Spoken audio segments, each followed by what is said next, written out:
Lord is with you. Do not be afraid, Mary, for you have found favor with God. Come, you will conceive in your womb and give birth to a son, and you will call his name Jesus. How can this be, since I've been with no man? The Holy Spirit will come upon you, and the power from the Most High will overshadow you. And the holy offspring shall be called the Son of God. Son of God. Mary, even your cousin Elizabeth has conceived a son in her old age, for nothing said by God can be impossible.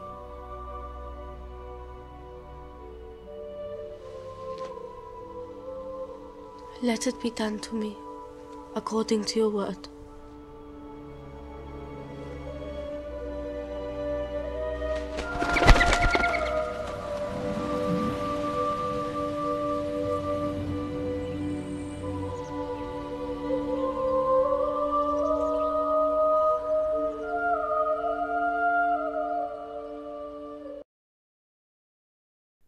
Have you ever faced a moment that felt overwhelming and heavy at first, but later turned into a blessing and a meaningful calling in your life?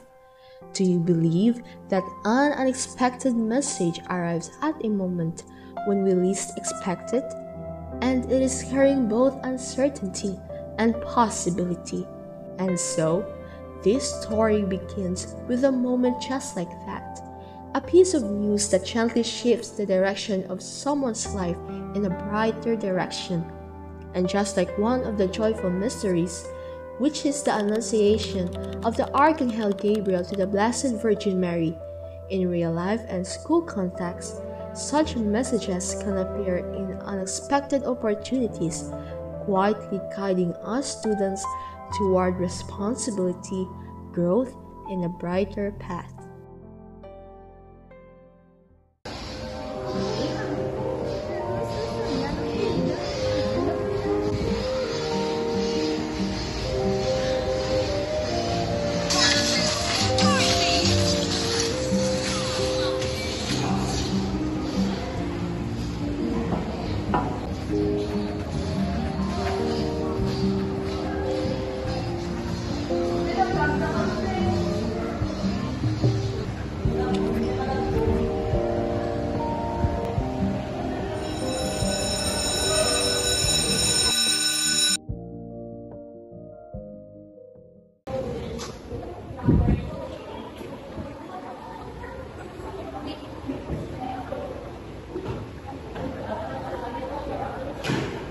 Good morning, Miss and English fourth year students. Now for this last semester, before you graduate, need to gain of focus and making your thesis, guys. Because this is an important requirement as it showcases the natural and skills in you throughout your program. We will go step by step from creating and selecting your topic up until mapag-invest ninyo. Tandaan ninyo, students, this is the last semester and this is the only chance to prove yourself and makontribute nyo in this field of English education. Take it seriously and plan your time wisely. Okay, finally your quiz. Now as I call your last name, please stand up. For group 1, the leader is Miss Bravo.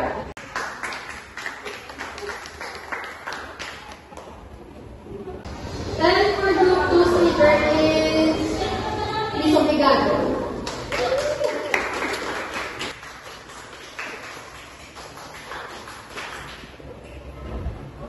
Kaya kung further questions, don't hesitate to come sa pag-office at good luck.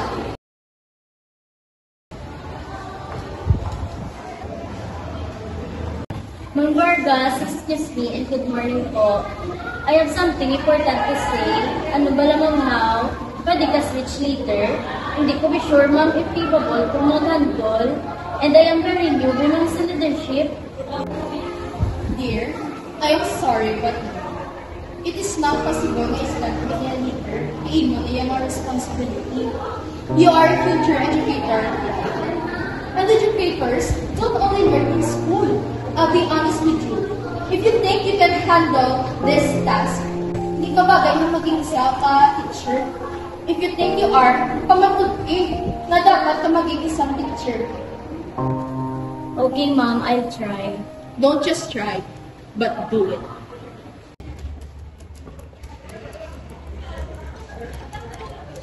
Sakto si Ma'am kung hindi ko kayanin. Ano na lang kay Halo ng tudo ako sa mga estudyante. Makaya ko di anihan. Paano di ko hindi maging successful tapos lang ang kanya. Hi, May. Day, okay ka lang? Ang manay ka possible thesis or like us na masuggest na mo. Ay, sige Day, thank you. Much better na lang amo na lang ang napapilian kay Pida siya sa ating field, relevant, at matapos na siya within time frame. Katago na lang kayo mga ating research title, kay Gili sa Delta. Pwede lang kang puro ka una ay mai-revise ako sa ating topic. Thank you, Ben. Thank you, Amanday. Kung may suggest ka, malapit ka lang sa Monica. No pressure. Okay na. Thank you, May. Muna kami na. Okay, no problem.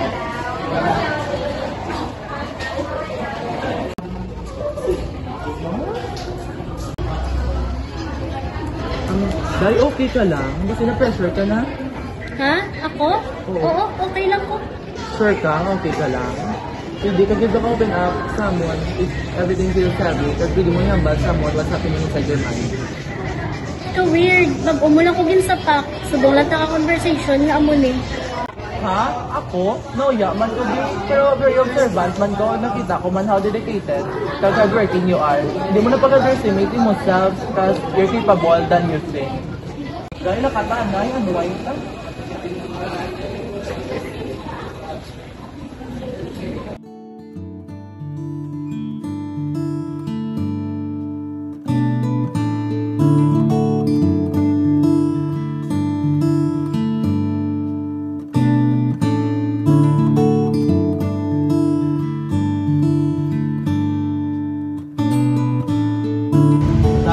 Kabalo ka, may nabasa ako sa Holy Bible sa Luke chapter 1 verse 26 to 38. Gahambal na nga even Mary got scared kag nag-doubt siya sa nabatian niya ang big news bala kay Archangel Gabriel.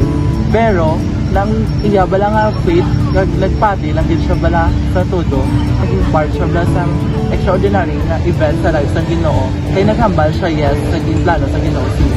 So ginhamba ko ni Blasimo dahil how just like Mary, you were chosen to this leadership role. Kaya nakita man sa teacher ta, may potential ka. So muna tandaan mo dahil ha. Hindi na magpa-pressure ah. Okay, bye! Oo, galino.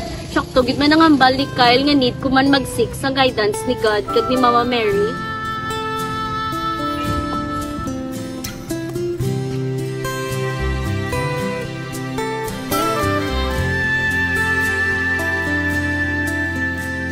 Minsan ang buhay ay isang awit ng galak at mayroong liwanag na tatanglaw sa ating pagyapak.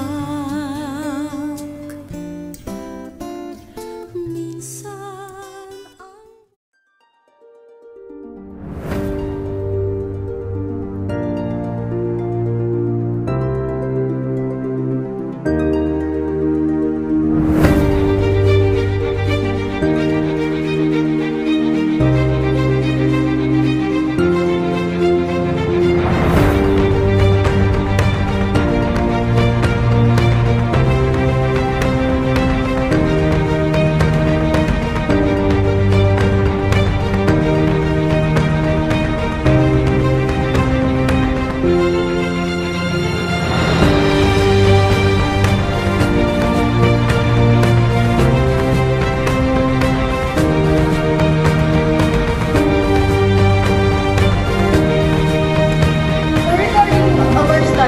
We conduct this study because there's a problem. The problem is we conduct. So this is the end of our presentation. Thank you. Okay, job well done. Pieces defend.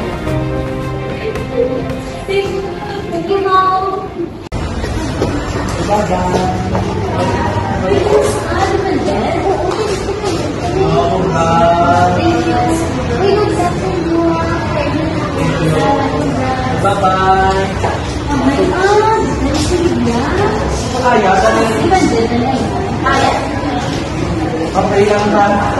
So what? Sumapray kita lang.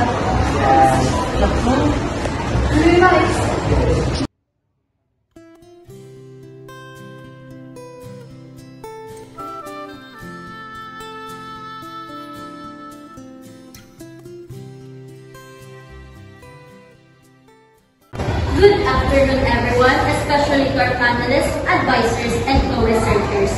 I am Riza May Bergola Obligado, and these are my group members. I'm proud that Larissa Bustao. And I'm Desiree. And we are the researchers from Bachelor of Secondary Education, major in English 40. Presenting our research entitled Exploring the Impact of Podcast-Based Learning on Speaking Confidence and Listening Skills of Senior High School Students. And with that, came up kami some significant relationship in our hypothesis and came up with our result. And that would be all. Thank you. I see. Congratulations. I must say that surprising sila sa pang-auxilio nga thesis, especially may difficulty and technicalities sa inyong thesis. You successfully managed and came up with beautiful results and insights. Like your thesis, Obligado, right? Aren't you interested in joining in the with us in the International Research Conference in Spain? Yes, of course, ma'am. We are honored. Congratulations. Research dependent.